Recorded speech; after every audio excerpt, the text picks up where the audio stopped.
Hi, I'm Todd Austin. I'm one of the co-founders of Vegeta Labs, and this is our HotChips 2023 poster, which describes TrustForge Enclave, which is a cryptographically secure enclave. This is joint work with my co-founder Valeria Bertacco and Alex Kissel, who are both at Vegeta Labs as well. To summarize what the TrustForge Enclave is, it's a 190,000 gate functional unit that implements computation directly on encrypted data from the viewpoint of software.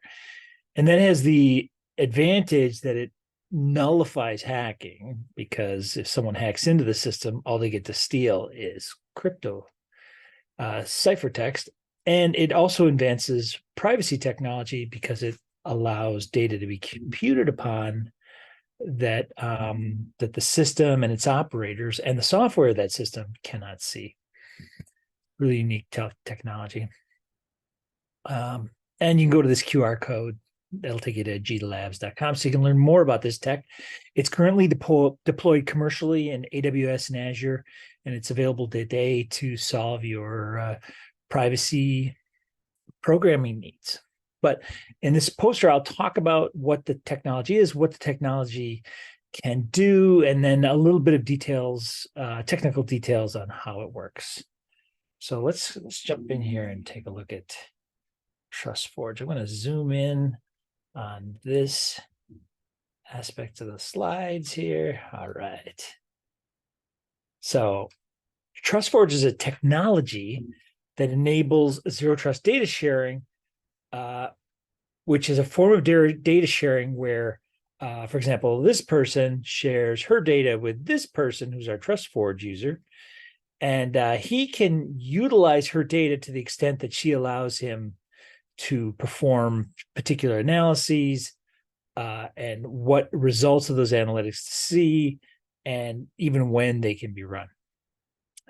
The way she has that power over the TrustForge user is that the analysis and computation of that data occurs in the TrustForge Enclave, which is a hardware only, no software in the device, hardware only device that computes on encrypted data from the viewpoint of the software. It's just computing directly on encrypted data, and there's no key available to software. And so by enforcing all of the rules of the data sharing in the TrustForge Enclave, you can hack software, you can try to bribe the IT staff, you can try to find a rogue programmer. It's not going to penetrate these defenses. So it's a really powerful privacy enhanced technology that allows you to really step around the problems of traditional hacking and data security issues. And then ultimately, it's a privacy technology because the goal is really to give data owners control over who can see their data and what they can do with that data. That is the goal, and it's kind of the Swiss Army knife of that genre because it just enhances programming to do that. To give you an example, here's an example of a medical monitoring application where the watch is taking heart biometrics and it's encrypting those locally with its own software on the watch, and then sending up to the cloud where a TrustForge data user can analyze those biometrics. They can't see the heart biometrics. They can't see the results of the code they wrote to analyze those biometrics. Everything's encrypted. They can send it back to the watch, and the watch can then decrypt and see those analytics and display them for the user. In addition, TrustForge has the capability of maintaining the integrity of the computation too. So when the computation of the heart analysis runs on the server, we can ensure that those analyses are not corrupted. And then even using that mechanism, it's possible to do what's called a safe disclosure, where let's say you run an arrhythmia computation on the server. In the case that there is an arrhythmia, the data owner can actually give the server the permission to see just that one Boolean value. And if there is an arrhythmia, send you a text message and say, hey, we need to get to a doctor quick, for example. In the marketplace, TrustForge primarily competes with trusted execution environments like Intel SGX and AMD SEV, although it has significantly better security than those targets. And it's a privacy technology, whereas traditional TEs are not privacy technologies. And it also competes with homomorphic encryption and zero-knowledge proofs, which are the cryptographic equivalents to provide encrypted computation and integrity checking in the cloud on data that you can't see. Unlike those advanced cryptography technologies like fully homomorphic encryption, TrustForge is a micro-architectural solution to the privacy problem. So let's take a quick look inside the zone of trust and see what happens when you have TrustForge operating on your sensitive data. TrustForge is just a functional unit for integer, floating point, whatever computation you want to provide. And it's coupled with a CPU, typically as an instruction set extension. And the CPU, if it wants to compute on encrypted data, it sends that data to the enclave. And then the enclave actually has the ability to decrypt that data, compute on that data, and then re-encrypt that data as it's sent out. Now, how does the enclave get access to that data in a way that the CPU doesn't get access to the data? Well, we adopt a protocol, TLS 1.3 and PKI key exchange, to essentially give the enclave the ability to unseal a key from a third party and get access to that data. These are well-established protocols that are used in like web authentication, for example, and HTTPS transmissions. What's different here is we've actually built this protocol into hardware so that this hardware unit can get access to a private key. So the user that wants to give it access sends an encrypted key with the data, their data is encrypted under the public key of the functional unit in this TrustForge cluster. So all the units in that cluster will be under that same public key. Embedded within the TrustForge hardware is a private key, which can then use a PKI key exchange to expose that key inside. And then now I can decrypt, do computation in plain text without side channels in this hardware-only unit. So there's no software to hack in there. And I'll show a little bit later in another panel, we've actually proven there's no timing or microarchitectural side channels in there. And it does the computation. So what's really nice about this is you get a full risk ISA to operate on this encrypted data. You can add, subtract, integer, floating point, string, vectors, et cetera, et cetera. It's really quite a capable computation capability. After the result of the computation, it's re-encrypted. And it's re-encrypted under a high entropy cipher. That means that we inject into the encryption process a lot of salt, a lot of random salt, so that what comes out of the trust boundary is ciphertext that contains the data value, a bunch of random information, so that the output looks pure random. And in fact, there's so much salt in there that when an SCI TrustForge enclave produces an encrypted result, you'll never see that result ever again. Never, because it's just too improbable to see that again. There's also integrity checking information in there and other metadata, all packed within this 128, 192, or 256-bit encrypted packet that comes popping out of the functional unit. Once that information pops out, it's protected from the rest of the system. So there is no change to the rest of the system. You literally drop in this 190,000 gate functional unit either in an FPGA in the cloud, is how we deploy in the cloud, or on your chip as an IP block, and you've transformed your eminently hackable CPU into this next gen ultra powerful privacy technology. Once that key is exposed, you can just compute directly. Encrypted data goes in, encrypted data comes out. It's really powerful. And the only trust in this entire framework is this functional unit. There's no trust in the remainder of the hardware, and there is no trust in any of the software. What does that mean? You can hack any of the software, and you can only steal ciphertext. You can hack any of the hardware, Spectre, Rowhammer, Meltdown, and all you get access to is ciphertext. You have to penetrate this TrustForge enclave to get access to the data. So as I said, we've deployed this technology in Azure and AWS. The way it's deployed in the cloud today is on FPGAs in the cloud. So on Azure, you run on the MP nodes. In AWS, you run on the F nodes. And all of a sudden, you've got TrustForge Enclave, and you can do this high performance, privacy enhanced computation. And here's a quick breakdown of what's inside the Enclave. It's got symmetric ciphers on both ends of the functional units to do decryption, followed by encryption. It's got its own TRNG core to allow it to salt and create that high entropy ciphertext. It's got a hashing module so that we can essentially determine what code you're running to produce a particular value. And then it has this PKI decryptor in here, which is exposing keys when you open contracts from a third party.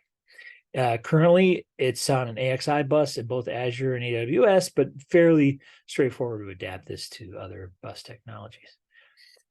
And it's really tiny. It's 6% of an ultra-scale FPGA, ultra-scale plus FPGA. It's just a super tiny piece of logic because it's just a functional unit. It's about 190,000 gates as estimated by the synthesizer. It's logic locked, which means that you have to communicate with the Ajita Labs to turn it on. It's because we provide this as a privacy as a service capability in the cloud. It's watermarked in that we can look at the hardware and tell that it is our hardware. And it also has forward secrecy. So what that means is that if a judge comes to Ajita Labs and the judge says, put a backdoor in this hardware so we can see this data, the new version of the hardware can't open the old contracts. So, we built this to never get access to the data that our clients have. That's not something that we want to, intend to be able to do, or allow ourselves to be able to do. In the marketplace, it competes with homomorphic encryption really effectively. If you look at the performance comparisons to HE, FHE, so HE is like non-bootstrapped HE like Microsoft Seal, FHE, Heon and other frameworks that do bootstrapping, and also multi-party computation, and also TEs as well. So compared to TEs, we're slower than a TE. Now, mind you, this is an FPGA-based implementation of TrustForge Enclave. So running a fairly compute-heavy code has a lot of encrypted data in it. TrustForge Azure is about 55 times slower than native, which is definitely slower than running inside an SGX enclave. The difference, however, is an SGX enclave can't establish trust in software, right? You have to trust whoever made the software, and you have to trust whoever made the hardware. So you got two sources of trust there. You have to trust the software isn't changing in a way that you don't want. With TrustForge, you only have to trust the hardware, and the hardware doesn't change according to the specification of the instruction set. When in addition, TrustForge is cryptographically secure in its guarantees. So to violate those guarantees, it doesn't involve hacking software or getting IT staff to violate, their agreements. Instead, it means you have to guess really big 128-bit keys. Enclaves like AMD SEV and Intel SGX are very leaky, and there's just quite a large number of side channel attacks on them. And they also have software in the enclave. So if you can hack that software, you can basically get data out of the enclave. So, while these TEs are faster today, I would argue not faster in the future as we continue to explore our headroom capability. They're significantly less secure. And I wouldn't use or recommend the use of a trusted execution environment for a privacy application. It's just too dangerous if you're trying to protect data. Now, HE, MPC, multi-party computation, and FHE, fully homomorphic encryption, these are very appropriate technologies. These are cryptographically secure technologies. The challenge there is twofold compared to TrustForge Azure, much slower. Perhaps the most performant HE framework that's out there today is Microsoft Seal homomorphic encryption, and that's about 880 times slower running VIP benchmarks than native code, which is just, unprotected code. So that's quite a bit slower. That's, at least an order of magnitude slower than TrustForge Azure. And then MPC has the advantage over CLHE in that CLHE is non-bootstrapped, which means it limits the depth of the computation you can run. You can only do like 4 or 5 levels of multiplies before you have to stop. If you go anymore, you'll destroy the data. Also, CLHE isn't Turing complete. You can't write any program in it. MPC is great because it actually is Turing complete. You can write any code you want in it. Where CLHE is sort of a specialized, linear algebra protector. MPC and FHE, these are, just general programming frameworks, can solve any problem.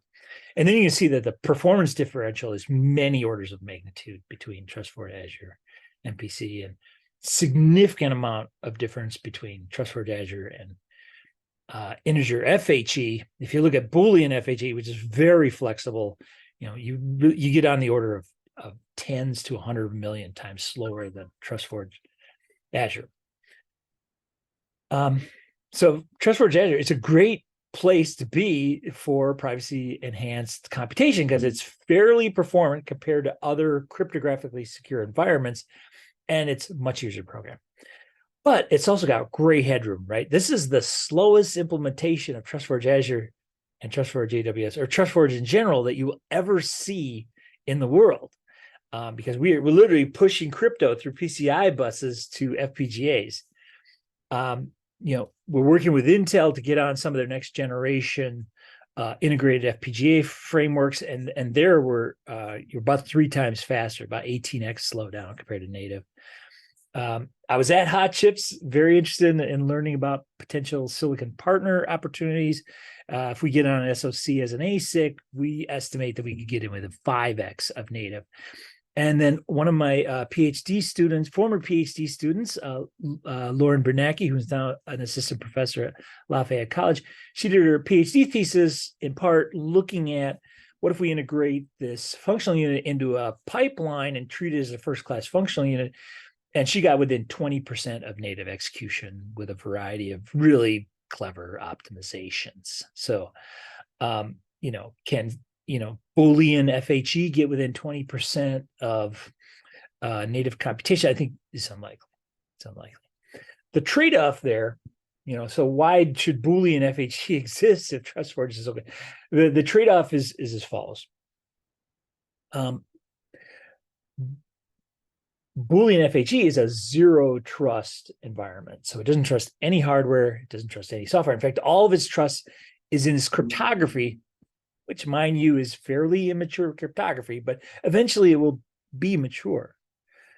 The difference with TrustForge is the trust is in the enclave hardware. So you need to protect that enclave hardware. And by protect, that means you need to protect the enclave hardware from physical measurement of analog values. We've proven, I've got this in a panel a little bit later, that we don't have any digital leakage. There's no microarchitecture, there's no memory control, timing leakage. So now we have to make sure nobody can go and measure voltages, electromagnetics, and power on this chip. And that's fairly difficult. If you start wheeling your electron microscope into the Azure data center, you probably get stopped at the door. So that is a bar that we can achieve for this particular target. And if you can protect your enclave, it's definitely the way to go for privacy-based programming, in my opinion. Let's take a look at how you program the TrustForge enclave. To the programmers, it is really easy to program. You basically just get encrypted data types for your programs. And when you put data into an encrypted data type, you might get it from a third party already encrypted. You might create some local data like weights in an ML framework and encrypt that. That computation just gets directed to the TrustForge enclave. And so to the programmer, they're just deciding, what do I want to protect and what do I not want to protect? And so when I decide to protect a piece of information, I declare that as an encrypted variable. That computation then gets directed to the TrustForge enclave. The computation in the TrustForge enclave is bit for bit compatible. fact, the way we test the TrustForge Enclave is we fuzz it against x86 targets. So we run random computation on TrustForge, and we run random computation on x86 targets, and we see, are they bit for bit the same? And it supports integers, floating point, Boolean computation, and it has this basic rule where once something gets encrypted, it can't get unencrypted until you do what's called a safe disclosure. We're not disclosing that technology as of yet. And then, unlike any other privacy-enhanced computation framework, TrustForge supports decision processing. So it has the ability to make decisions on data, like for example, is your BMI too high or too low? To do that, you need to basically execute a conditional on that data. That's a huge challenge for other frameworks because they don't have a conditional primitive. We do. It's called a CMOV primitive, and it takes an encrypted Boolean and two values and then passes either the true value or the false value. If you're familiar with compilers, this is actually just straight predication. That's what we do. It doesn't introduce any control or memory side channels, and works just fine in this environment and provides you the ability to do any decision processing. The other thing we allow you to do that you typically cannot do in a privacy enhanced framework is secret dependent memory indexing. If you want to index an array with a secret, that's typically not possible. We have an ORAM primitive that allow you to do that. So in the end, you get this fairly straightforward programming environment. Our tutorials to get programmers up to speed on TrustForge, they take about 3 hours, and then you're good to go. You're ready to program TrustForge. And straightforward, Turing complete, write any program you want. Contrast this to other like FHE and MPC environments, and you see just a lot of programming service organizations ready to parachute in PhDs into your environment, PhD cryptographers into your environment to try and solve really hard problems about like, how do I express these algorithms in these very restrictive frameworks? So that's the great thing about TrustForge. It's just programming encrypted. So it's really nice. We've spent a lot of time working with our partners to validate the security of this framework. I always tell my team that strong security claims plus $4.50 will get you a latte at Starbucks. Strong security claims aren't really worth much until you can back them up with either formal verification or in-field red teaming. And we've done both those things, working with our partner In-Q-Tel and DARPA. We had the Blue Bastion red team pen test us for 3 months. That was an incredibly exciting and informative process. They found 0 vulnerabilities. In fact, it was a 3-month effort. After 2.5 months, we let them basically leave the confines of non-analog attacks, and we let them in the last few weeks go to town on analog attacks. So they're basically bringing their sensors into the data center and helping us get some intel on that, but still never found any vulnerabilities. So that was a really exciting result. And then we worked with partners at Princeton University, Sherrod Malik, who's a very well-known researcher in formal verification, and his students to formally verify an SE architecture. And this is a really interesting verification that first looks at the instruction set enhancements we have, and then basically says, can I create a program that either indirectly or directly through a disclosure or indirectly through a side channel discloses key information or plain text about any secret that's being computed upon in the digital domain through timing, through memory accesses, through control of the program, through microarchitectural contention, etc. And those proofs are complete. You cannot express a program that creates a digital side channel. And that creates a set of proof obligations on the underlying hardware. And then we analyze the hardware at the RTL level to show that the hardware met those proof obligations.